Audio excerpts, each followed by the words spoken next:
Wusstest du, dass Zehntausende deutsche Unternehmen bereits Shopify nutzen? Von innovativen Startups bis hin zu Familienunternehmen mit langer Tradition? Die Commerce-Plattform Shopify revolutioniert Millionen von Unternehmen weltweit. Mit Shopify kannst du Produkte über beliebige Kanäle verkaufen. Ob persönliches POS-System oder umfassende E-Commerce-Plattform. Auch Social Media und Marktplätze wie Facebook, Instagram und eBay werden unterstützt. Dank der ständig wachsenden Auswahl innovativer Funktionen und des zuverlässigen technischen Supports ist es ganz einfach, dein Business mit Shopify aufzubauen. Ob Produktpräsentation oder Bestell- und Zahlungsabwicklung. Shopify bietet alles, was du für die Verwaltung deines Business brauchst. So kannst du dich ganz auf dein Business konzentrieren. Shopify kostenlos ausprobieren und dein Business voranbringen. Shopify.de/try besuchen. Also Shopify.de/try. Made for Germany. Powered by Shopify. Wusstest du, dass Zehntausende deutsche Unternehmen bereits Shopify nutzen? Von innovativen Startups bis hin zu Familienunternehmen mit langer Tradition? Die Commerce-Plattform Shopify revolutioniert Millionen von Unternehmen weltweit. Mit Shopify kannst du Produkte über beliebige Kanäle verkaufen. Ob persönliches POS-System oder umfassende E-Commerce-Plattform. Auch Social Media und Marktplätze wie Facebook, Instagram und eBay werden unterstützt.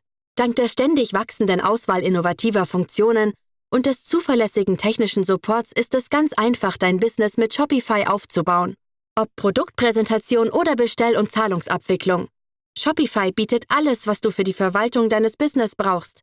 So kannst du dich ganz auf dein Business konzentrieren. Shopify kostenlos ausprobieren und dein Business voranbringen.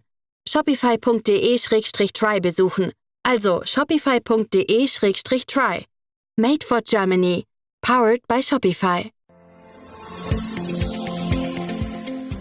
Every Nigerian must be instrumental to the growth and development of our nation through the use of innovative energy and idea to lead and initiate policies that will sustain the economy and enhance good governance. With all the financial turmoil facing the world, it has become pertinent for exchange of new ideas that will enhance good governance. Please subscribe to our channels, listen to our messages and engage with us. With your support, we can transform the lives of all Nigerians. Welcome to the Season 2 of the NESG Radio.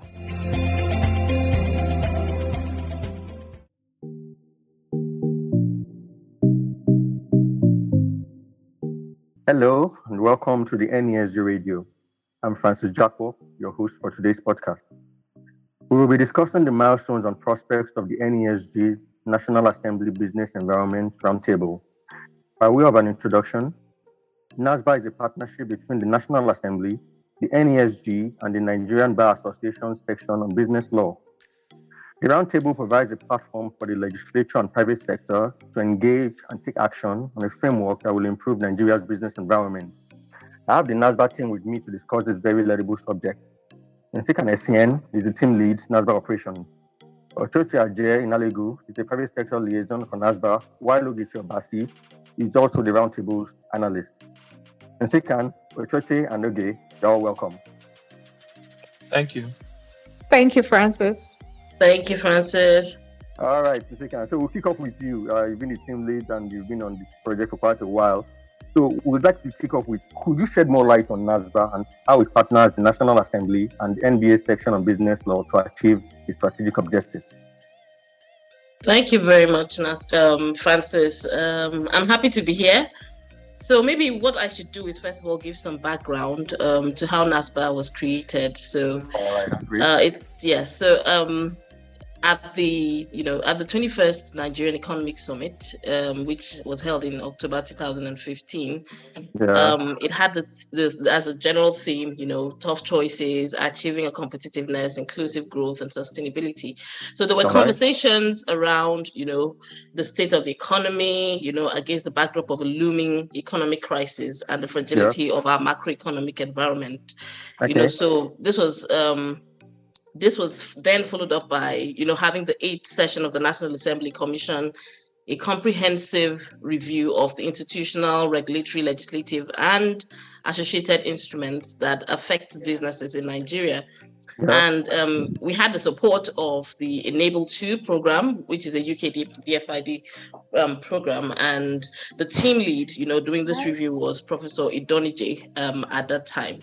So in 2016, all this culminated to having the National Assembly Business Environment Roundtable established, as a partnership between the Nigerian Economic Summit Group, the Nigerian Bar Association section on business law, and of course the National Assembly, basically to be a platform for the legislature and the private sector to engage, deliberate, and act on basically a framework that will improve Nigeria's business environment through review of relevant legislations and provisions of the Constitution. So as NESG, NESG serves as the secretariat of NASSBER, and NASSBER has about 12 thematic areas and over 130 experts cutting across all these thematic areas. So we basically handle the operations of NASSBER. So it's basically between these three institutions, and this initiative has led to very remarkable legislative reform. A good example is the Companies and Allied Matters Act, which basically revamped the ease of doing business and brought an end to, the previous law, which had been in existence for 30 years. So we've worked together with the NBA, SBL, and the National Assembly. And I think in the past few years, we've achieved quite a lot, basically ensuring that we provide technical assistance and, and ensure we have stakeholder engagement and advocacy, all towards legislative reform that can unlock the business environment. Thank you very much, Ifekan. Thank you very much. That's very insightful. And now the key word there is enabling business environment. I'm interested in why is an enabling business environment so critical for NASSBER? Most people would like to know. So basically, I always like to, provide some background using like a layman's, illustration. So I'll usually use like a seed, to say basically, like a seed, if you have a seed and you use it as a representation of a business idea or maybe an entrepreneurial endeavor, the seed would hold, the potential for growth and success. However, that seed, for it to flourish and to thrive, it will need some specific conditions and factors. So you would, just like a business will need an enabling environment. So in the case of a seed, you'll be looking at things like having nutrient-rich soil, sunlight, water to germinate and grow. And for the businesses, an enabling business environment basically provides that necessary condition for businesses to thrive and contribute to the overall economic growth and development of a country. So in the sum, I'll just say an enabling business environment basically is, set up to, provide support to businesses, particularly, I always have a preference for nano and MSMEs because I feel they need a lot of attention, and there are a lot of elements that go into enabling the business environment. I'll start off with things like having a legal framework, an effective legal framework that is transparent and basically has some form of clarity. What this does is it ensures that there's fair competition, and it protects intellectual property rights and provides a predictable business environment that encourages foreign investment. As you know, investors can easily predict, if they can't predict their returns, they become a bit weary of a business environment and will just apply the theory of wait till they see what happens. So the business environment, when you say you want to enable a business environment, there are other elements. You would look at things like the infrastructure, access to some form of reliable and modern infrastructure like transportation, the energy supply, telecommunication, internet connectivity, and all of that. Because when you have these things in place, basically it helps with an efficient, efficient trade, communication for customers, and basically it helps businesses to operate at very reduced cost. we also one other thing that I consider really crucial for the business environment is, the availability of diverse financial services, ensuring that there's access to credit, and ensuring that, we can allow for, some form of flow of finances, venture capitals, and banking facilities that help businesses, small businesses, to thrive in the business environment. Because what this does is it also encourages job creation, which in turn builds the economy. And for a business environment to thrive, you'd also need things like to enable that business environment, you need to have the right human capital development.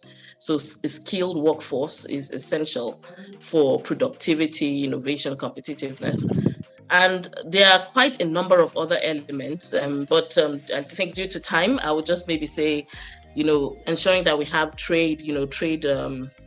proper trade related policies in place, and ensure that we put in place frameworks that allow for innovation and research, because all this would foster economic growth and development, which helps Nigeria as a country, to be globally competitive, which I think is the main aim of all of this. Thank you. Thank you very much, Nsikam. That's very insightful, because a lot of people wonder about how we can foster an enabling business environment, but they don't really have a firm handle on how we're supposed to work. Now, Aja, I'm coming to you because you work a lot with the legislature as the private sector liaison. Now, what confuses people is they want an enabling business environment, but they just don't know how it ties in with legislation. Could you throw more light on this? How does an enabling business environment link with legislation? Okay, thank you very much, Francis, for your question. Thank you for having me. Okay, so an enabling business environment is important because we need businesses to thrive.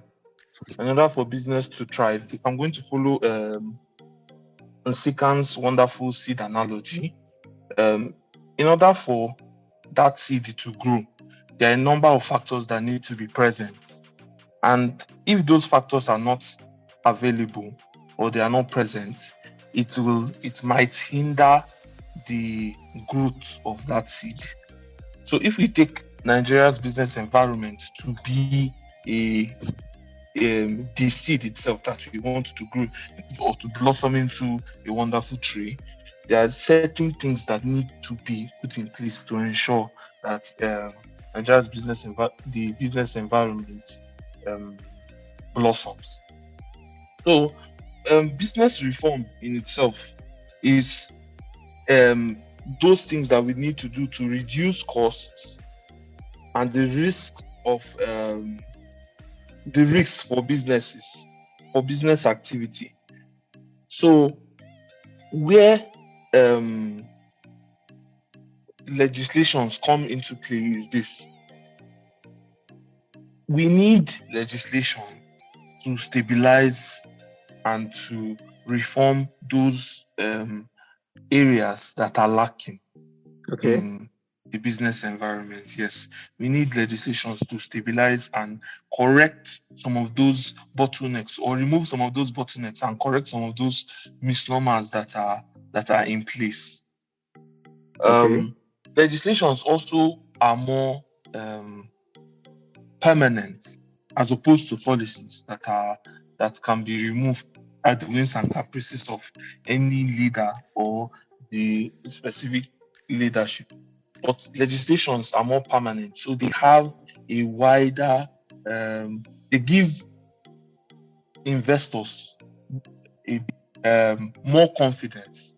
So if I'm an investor and I want to come into Nigeria to invest, to put money into a particular area, having a legislation there that regulates the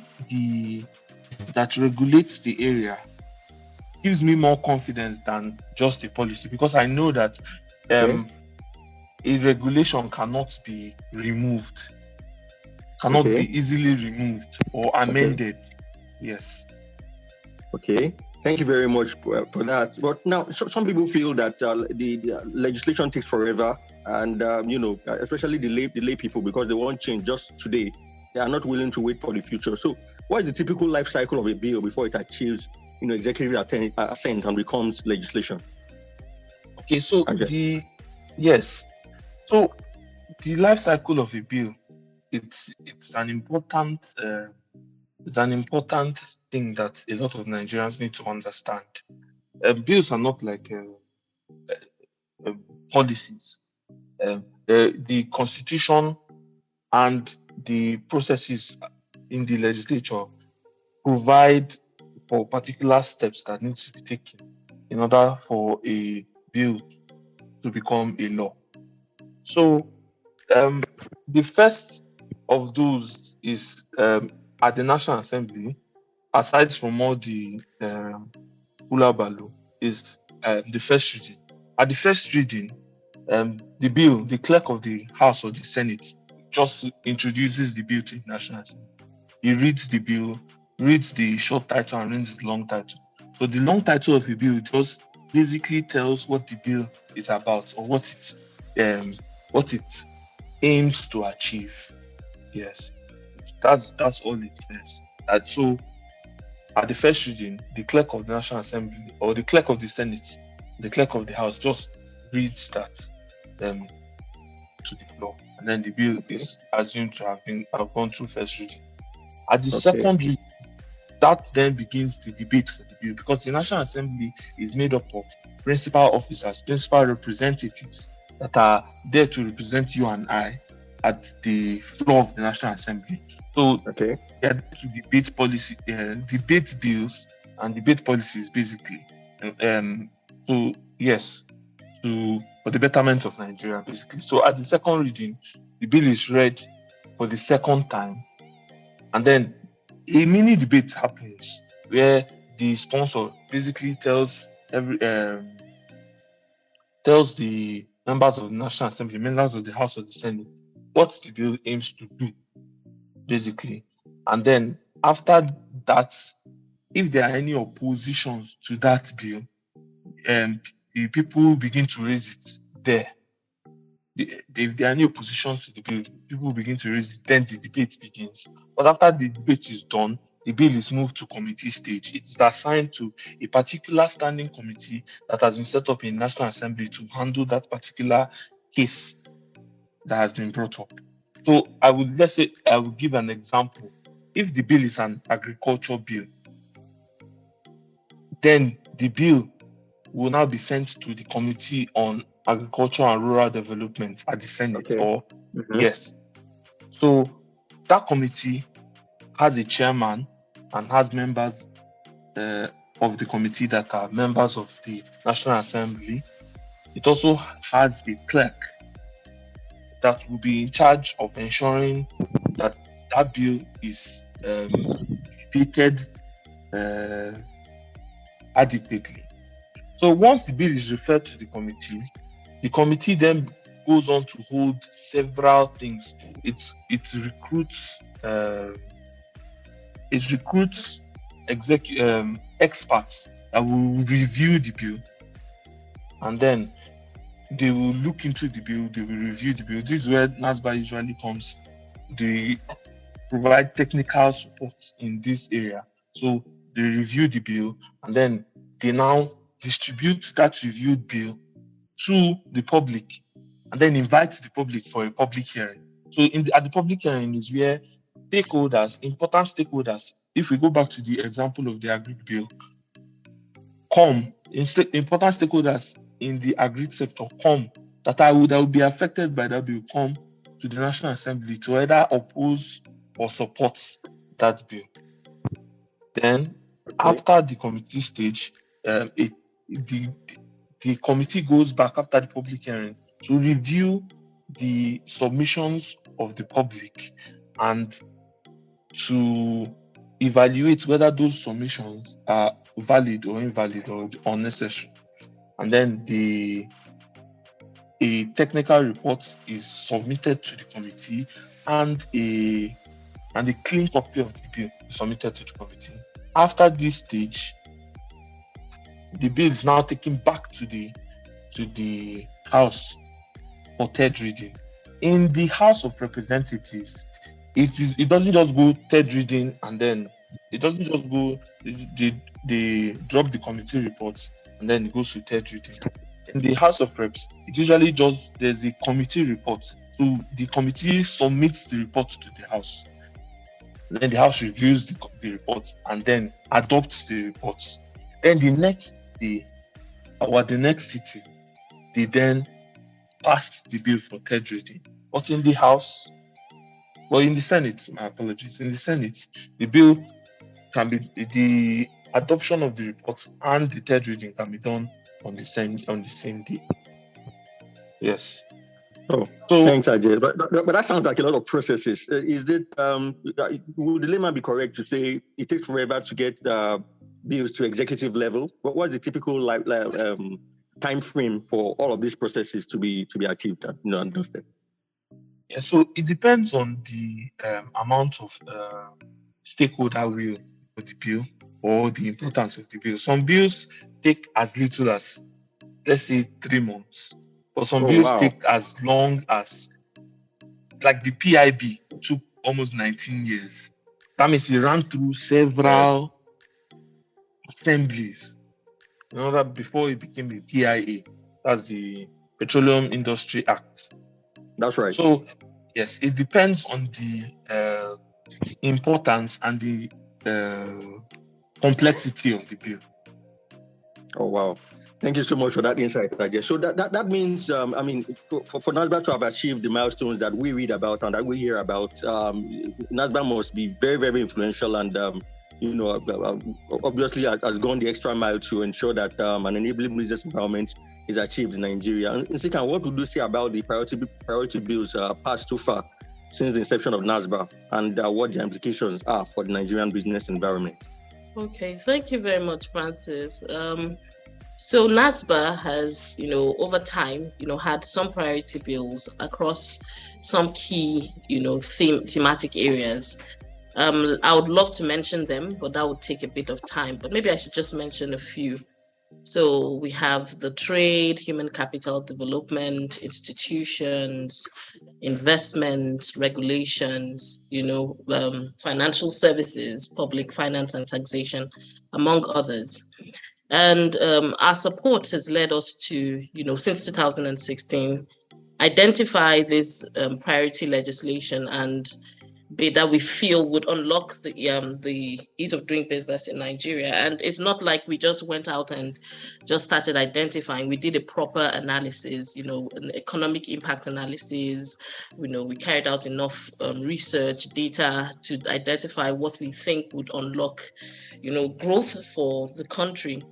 So one of the bills, I think, and I keep reiterating, is the Companies and Allied Matters Act. It was created to remove, in 2020, the Companies and Allied Matters Act was passed after 30 years of having the 1990 Act. That's a long time, for businesses. Yes.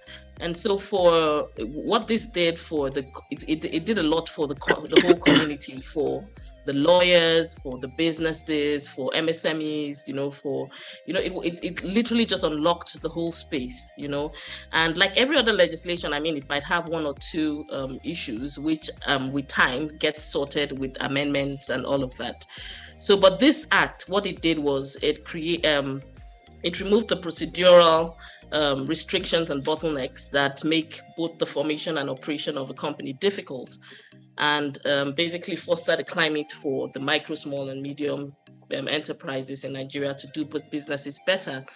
And basically what this does for the country is it improves our GDP, reduces unemployment for our youths. So this is one of the CAMA remains one of the bills we like to mention because we're actively involved in it. And another bill we could mention is the Arbitration Act, which was just recently passed, Arbitration and Mediation Act, because this bill also unlocks the bottlenecks with regards to dispute resolution. So one thing that investors would always look out for is legal certainty, and to understand, the legal space of a country. And so if you put in place proper legal frameworks, it helps with investments. And you can see that a legislation of this nature would create an avenue for businesses to settle out of court, and this would particularly the small businesses. And for me, this is a good one, because it helps the business environment, to thrive, and look beyond just the challenges, that they sometimes have in the courts, I know it's still a work in progress, but ultimately what that act does is it repositions Nigeria as a viable seat of arbitration. And this, I think, is very good for business.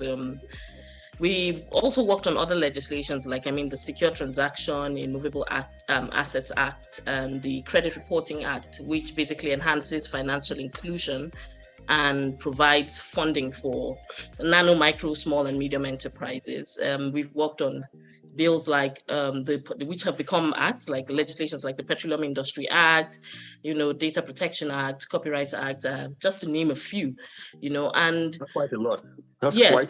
But I must say something about the way we work.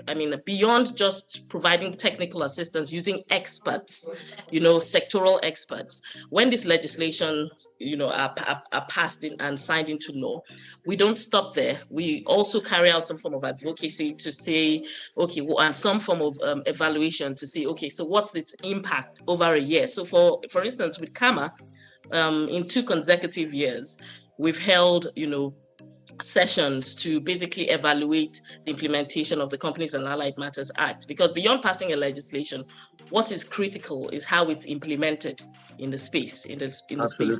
And yes, because that determines a lot, for even future amendments, and all of that, regulatory frameworks, institutional frameworks, and administrative frameworks.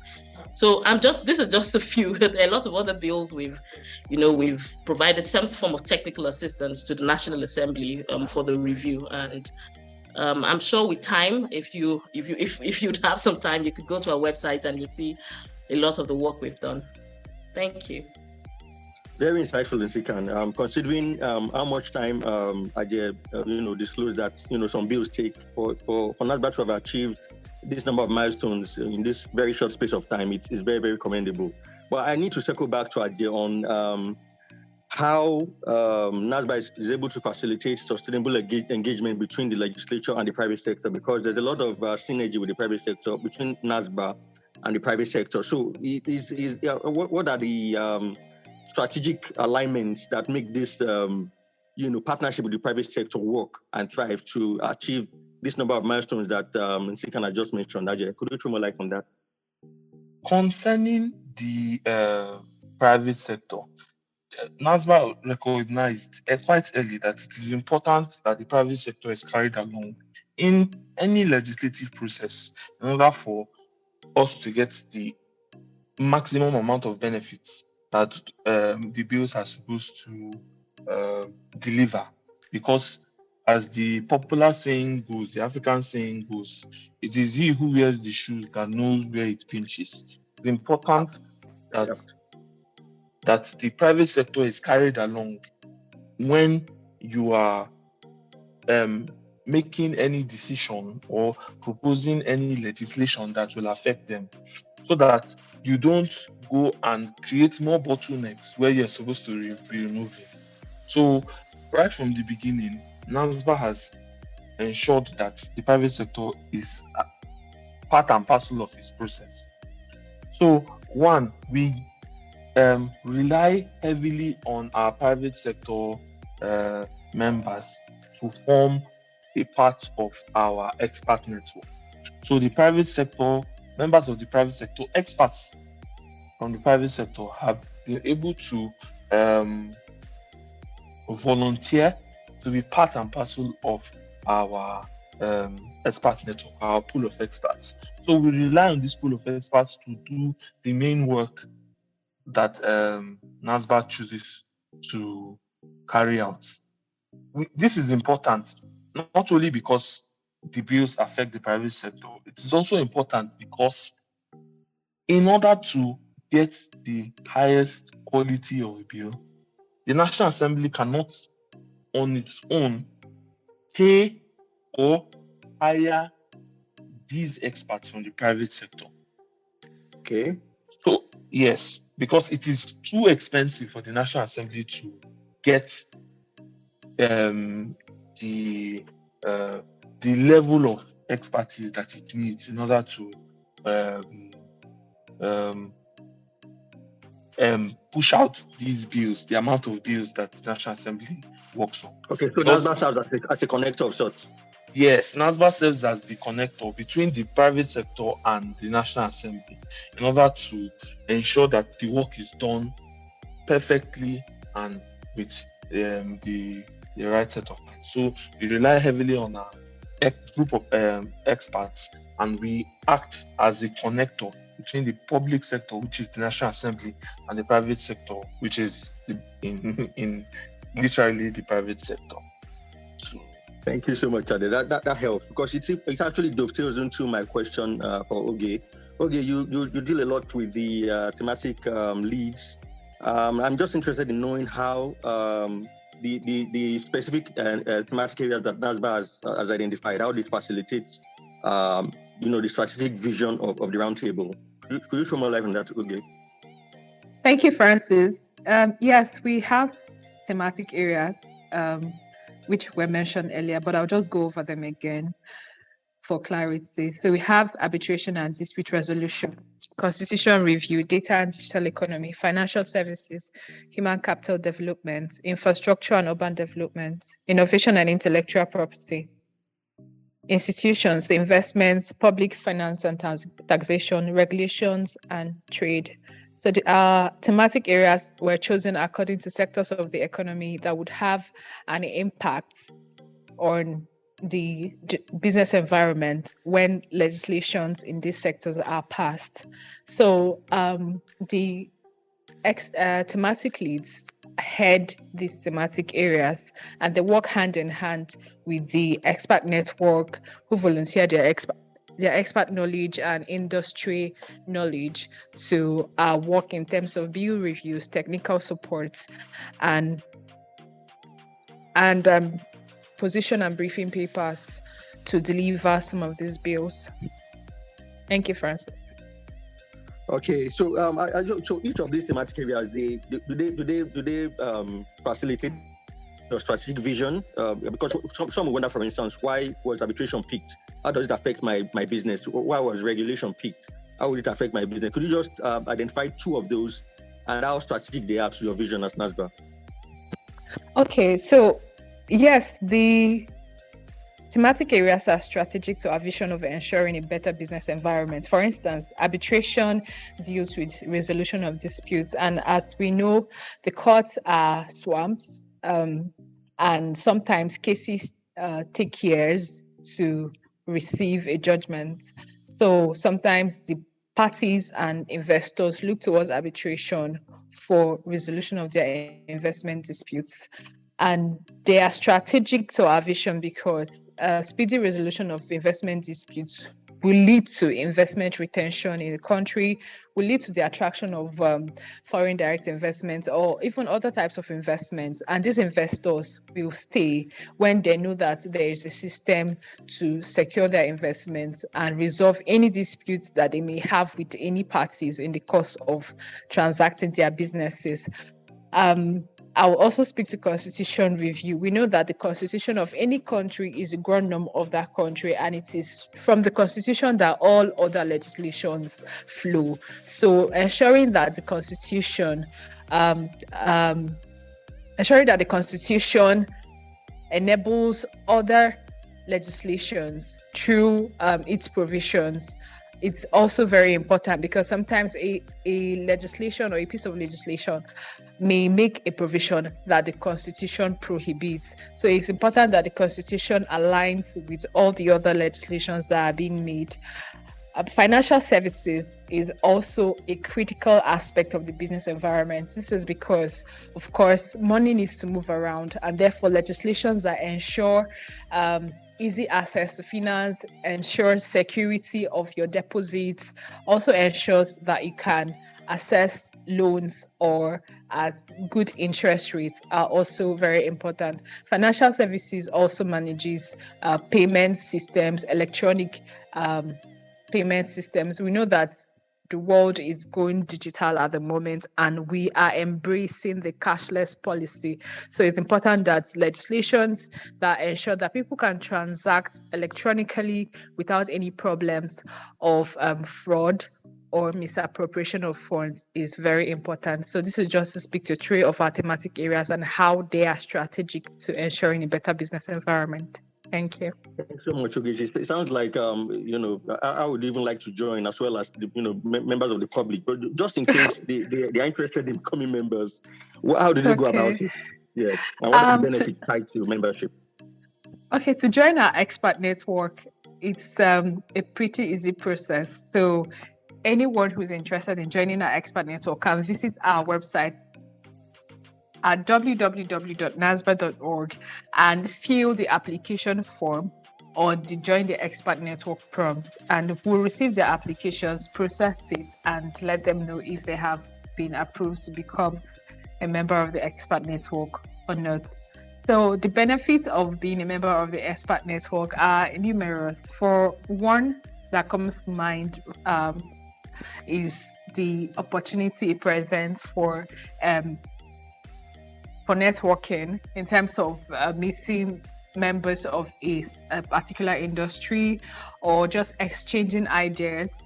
We also have access to our large resources of research in the NASG and in NASSBER in particular. You also have the opportunity to meet members of a certain committee in the National Assembly and speak or make a case for your industry. You also have an opportunity to make personal inputs or personal suggestions to the lawmaking process. So these are just some of the benefits I can think of right now. Thank you. Awesome. Thank you so much, Oge, for that review, so to speak. But I have to circle back to Nsikan because right now we know that the 10th Assembly is settling down to work. So what will be NASSBER's prospects in terms of its relationship with the National Assembly and also interventions to drive an enabling business environment in this new dispensation? Nsikan, could you help with that? Oh, thank you very much, Francis. So our prospects would basically be tied to our mandates, basically, which is we offer technical assistance, ensure that we can, organize good stakeholder. We have stakeholder engagements as well as advocacy.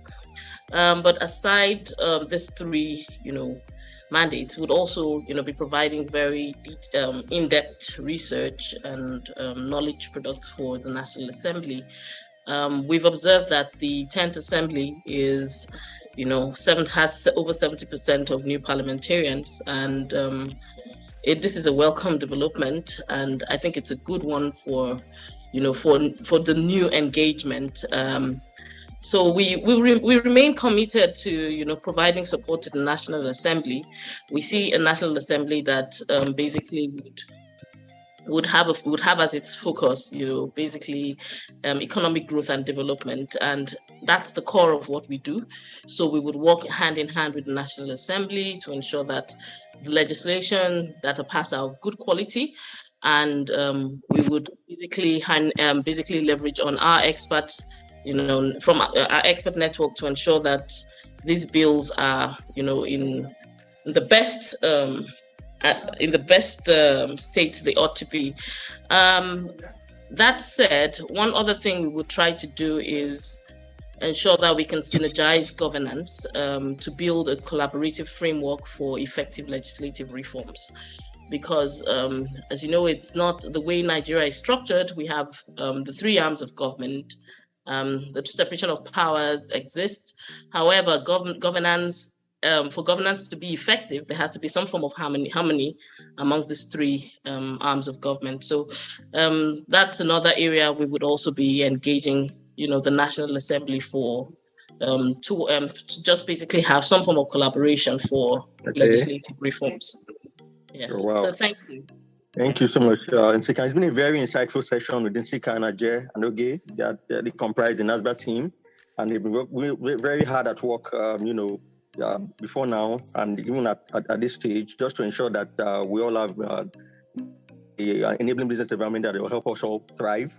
So let's wishing NASSBER all the best as we continue to forge strategic engagements with key stakeholders to make the Nigerian business environment more favorable for all of us. Don't forget to visit the NASSBER website, nassber.org, to learn more. Thank you for being a part of today's interesting program. You can learn more about the NASG's If Not Now When campaign at www.ifnotnowwhen.ng. You can also listen to other interesting conversations by visiting www.nasggroup.org/podcasts.